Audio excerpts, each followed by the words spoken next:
হজরত মুসা আলাইহিসসাল্লাম ও খিজির আলাইহিসসাল্লামের ঘটনা এক বিশেষ জ্ঞান অন্বেষণ। আসসালামু আলাইকুম।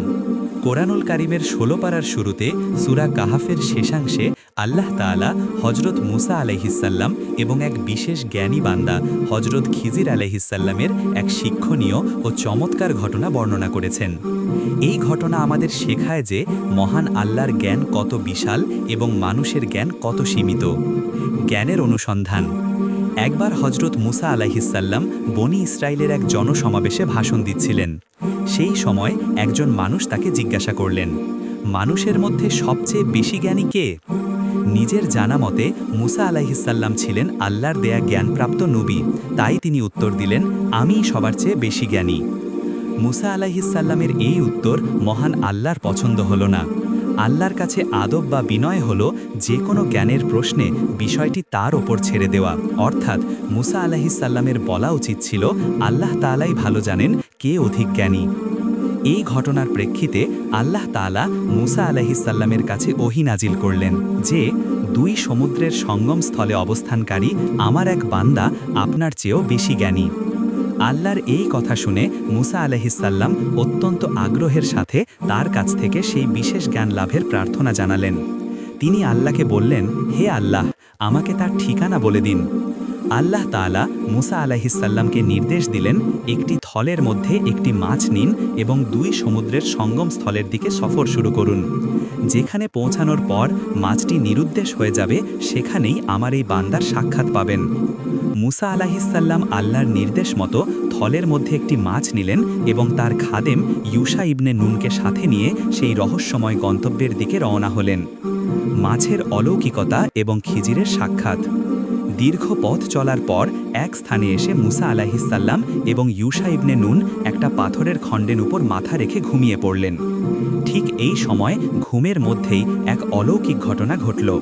থলের মধ্যে থাকা মৃত মাছটি হঠাৎ নড়াচড়া করতে শুরু করল এবং থলে থেকে বেরিয়ে সমুদ্রে চলে গেল। মাছটি সমুদ্রে যাওয়ার সময় আল্লাহ আরও একটি মোজেজা অলৌকিকতা প্রকাশ করলেন। মাছটি যে পথ দিয়ে চলে যাচ্ছিল সেই পথে পানির স্রোত বন্ধ হয়ে গেল, ফলে সেখানে পানির মধ্যে একটি সুড়ঙ্গের মতো পথ তৈরি হয়ে গেল।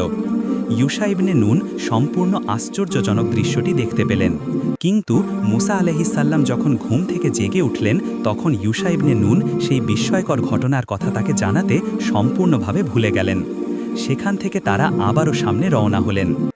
সম্পূর্ণ একদিন এক রাত সফর করার পর পরদিন সকালে মুসা আলাইহিসসাল্লাম ক্লান্ত হয়ে খাদেমকে বললেন, আমাদের নাশতা আনো, যথেষ্ট ক্লান্ত হয়ে পড়েছি। নাশতা চাওয়ার পরই ইউশা ইবনে নুনের সেই মাছের ঘটনা মনে পড়ে গেল। তিনি তার ভুলে যাওয়ার জন্য ওজর পেশ করে বললেন যে শয়তান তাকে ভুলিয়ে দিয়েছিল। অতঃপর বললেন যে মৃত মাছটি অলৌকিকভাবে জীবিত হয়ে সমুদ্রে চলে গেছে। তখন মুসা আলাইহিসসাল্লাম বললেন, সে স্থানটি তো আমাদের লক্ষ্য ছিল, অর্থাৎ মাছের জীবিত হয়ে নিরুদ্দেশ হওয়ার স্থানটিই ছিল তাদের গন্তব্যস্থল। কথা অনুযায়ী তারা তৎক্ষণাৎ সেই স্থানটি খুঁজে বের করার জন্য আগের পথে ফিরে চললেন। অবশেষে সেই প্রস্তরখণ্ডের কাছে পৌঁছে দেখলেন সেখানে এক ব্যক্তি আগা গোলা চাদরে আবৃত হয়ে শুয়ে আছেন। হাদিসে এই ব্যক্তির নাম খাদর বা খিজির বলে উল্লেখ করা হয়েছে, যার অর্থ হল সবুজ শ্যামল। বলা হয় তিনি যেখানে বসতেন সে স্থানই সবুজ শ্যামল হয়ে উঠত। মুসা আলাইহিসসাল্লাম তাকে সালাম করলেন। খিজির আলাইহিসসাল্লাম অবাক হয়ে বললেন, এই জনমানবহীন প্রান্তরে সালাম কোথা থেকে এলো? মুসা আলাইহিসসাল্লাম নিজের পরিচয় দিয়ে বললেন, আমি মুসা। খিজির আলাইহিসসাল্লাম প্রশ্ন করলেন, বনি ইসরায়েলের মুসা? মুসা আলাইহিসসাল্লাম জবাব দিলেন, হ্যাঁ, আমিই বনি ইসরায়েলের মুসা। আমি আপনার কাছ থেকে সেই বিশেষ জ্ঞান অর্জন করতে এসেছি যা আল্লাহ তাআলা আপনাকে শিক্ষা দিয়েছেন। কোরআনে আল্লাহ বলেছেন, অবশেষে তারা আমার বান্দাদের মধ্যে একজনের সাক্ষাৎ পেল, তার নাম খিজির, যাকে আমি আমার পক্ষ থেকে বিশেষ অনুগ্রহ করেছি আর তাকে আমার পক্ষ থেকে বিশেষ জ্ঞান দান করেছি। শর্ত ও ৩ রহস্যময় ঘটনা। খিজির আলাইহিসসাল্লাম মুসা আলাইহিসসাল্লামকে জ্ঞান দিতে রাজি হলেন, তবে তিনি একটি শর্ত দিলেন। খিজির আলাইহিসসাল্লাম বললেন, যদি আপনি আমার সাথে থাকতে চান তবে কোনো বিষয়ে আমাকে প্রশ্ন করবেন না, যতক্ষণ না আমি নিজে তার প্রকৃত অর্থ বলে দিচ্ছি। মুসা আলাইহিসসালাম এই শর্ত মেনে নিলেন। শর্তের বিষয়টি চূড়ান্ত হওয়ার পর তারা উভয়ে সমুদ্রের তীর ধরে চলতে লাগলেন। প্রথম ঘটনা, নৌকা ছিদ্র করা। চলতে চলতে ঘটনাক্রমে একটি নৌকা এসে গেল। মাঝিরা খিজির আলাইহিসসাল্লামকে চিনতেন, তাই তারা পারিশ্রমিক ছাড়াই সম্মানের সাথে তাদের দুজনকে নৌকায় তুলে নিলেন। কিন্তু নৌকায় চড়েই খিজির আলাইহিসসাল্লাম একটি কুড়ালের সাহায্যে নৌকার একটি তক্তা তুলে ফেললেন, অর্থাৎ নৌকাটি ছিদ্র করে দিলেন। মুসা আলাইহিসসাল্লাম এ দৃশ্য দেখে স্থির থাকতে পারলেন না। তিনি সঙ্গে সঙ্গে আপত্তি করে বললেন, তারা কোনো পারিশ্রমিক ছাড়াই আমাদেরকে নৌকায় তুলে নিয়েছে। আপনি কি এরই প্রতিদানে তাদের নৌকা ভেঙে দিলেন যাতে সবাই ডুবে যায়? আপনি অতি মন্দ কাজ করলেন। খিজির আলাইহিসসাল্লাম শান্তভাবে মুসা আলাইহিসসাল্লামকে তার শর্তের কথা মনে করিয়ে দিলেন। তিনি বললেন, আমি আগেই বলেছিলাম আপনি ধৈর্য ধরতে পারবেন না। মুসা আলাইহিসসাল্লাম তার ভুলের জন্য ক্ষমা চাইলেন এবং বললেন, আমি ওয়াদার কথা ভুলে গিয়েছিলাম, আমার প্রতি রুষ্ট হবেন না। এরপর তারা উভয়ে চলতে লাগলেন। ইতোমধ্যে একটি কালো চড়ুই পাখি এসে নৌকার এক প্রান্তে বসল এবং সাগর থেকে এক চঞ্চু পানি তুলে নিল। সেই দিকে ইঙ্গিত করে খিজির আলাইহিসসাল্লাম মুসা আলাইহিসসাল্লামকে বললেন, আমার, আপনার এবং সমস্ত সৃষ্টিজগতের জ্ঞান মিলিতভাবে আল্লাহর জ্ঞানের মোকাবেলায় সাগরের বুক থেকে পাখির চঞ্চুতে ওঠানো এক ফোঁটা পানির সমতুল্য। এই কথাটি ছিল মানব জ্ঞানের সীমাবদ্ধতার এক অসাধারণ শিক্ষা। দ্বিতীয় ঘটনা, বালক হত্যা। অতঃপর তারা নৌকা থেকে নেমে সমুদ্রের তীর ধরে চলতে লাগলেন। কিছুক্ষণ পর খিজির আলাইহিসসাল্লাম একটি বালককে অন্যান্য বালকের সাথে খেলা করতে দেখলেন। মুসা আলাইহিসসাল্লামকে স্তম্ভিত করে দিয়ে খিজির আলাইহিসসাল্লাম নিজ হাতে সেই নিষ্পাপ বালকটির মাথা তার দেহ থেকে বিচ্ছিন্ন করে দিলেন। বালকটি মারা গেল। মুসা আলাইহিসসাল্লামের কাছে এটি ছিল আগের ঘটনার চেয়েও গুরুতর। তিনি তীব্র আপত্তি করে বললেন, আপনি একটি নিষ্পাপ শিশুকে বিনা অপরাধে হত্যা করেছেন, এ যে বিরাট গুনাহের কাজ করলেন। খিজির আলাইহিসসাল্লাম পুনরায় একই কথা বললেন, আমি তো আগেই বলেছিলাম আপনি ধৈর্য ধরতে পারবেন না। মুসা আলাইহিসসাল্লাম এবার বুঝতে পারলেন যে তার আপত্তি শর্তের খেলাফ হচ্ছে, তাই তিনি বললেন, এরপর যদি কোনো প্রশ্ন করি তবে আপনি আমাকে পৃথক করে দেবেন, আমার ওজোর আপত্তি চূড়ান্ত হয়ে গেছে। এই বলে তিনি নিজের ওপর একটি চূড়ান্ত শর্ত আরোপ করলেন।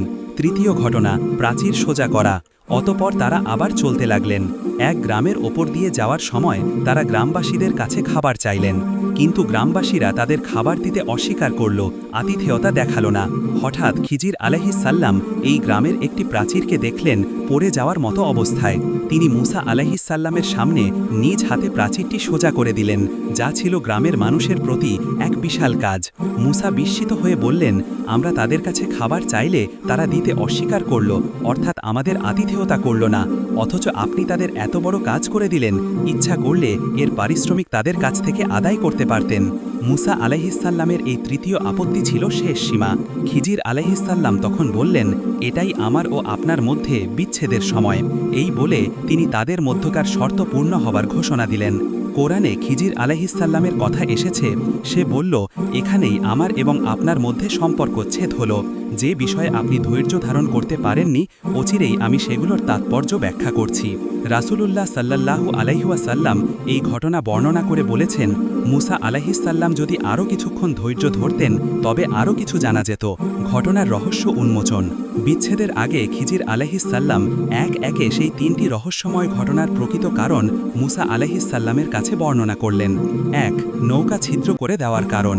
খিজির আলাইহিসসাল্লাম বললেন, নৌকাটির মালিক ছিল কয়েকজন দরিদ্র ব্যক্তি যারা সমুদ্রে মাছ ধরে জীবিকা অন্বেষণ করত। তাদের গন্তব্যের অপর দিকে ছিল এক অত্যাচারী বাদশাহ। সেই বাদশাহ বল প্রয়োগে প্রত্যেকটি ভালো নৌকা ছিনিয়ে নিত। খিজির আলাইহিসসাল্লাম ইচ্ছা করলেন যে নৌকাটিকে আপাত দৃষ্টিতে ত্রুটিযুক্ত বা নষ্ট করে দেবেন, যাতে রাজা সেটি ছিনিয়ে না নেয়। নৌকাটি ছিদ্র করে দেওয়ার কারণে রাজা সেটিকে অকেজো মনে করে ছেড়ে দেবে। পরে দরিদ্র মালিকেরা এটি মেরামত করে আবার ব্যবহার করতে পারবে। অর্থাৎ ক্ষুদ্র ক্ষতি করে বড় ক্ষতি থেকে দরিদ্রদের রক্ষা করাই এর উদ্দেশ্য। ২.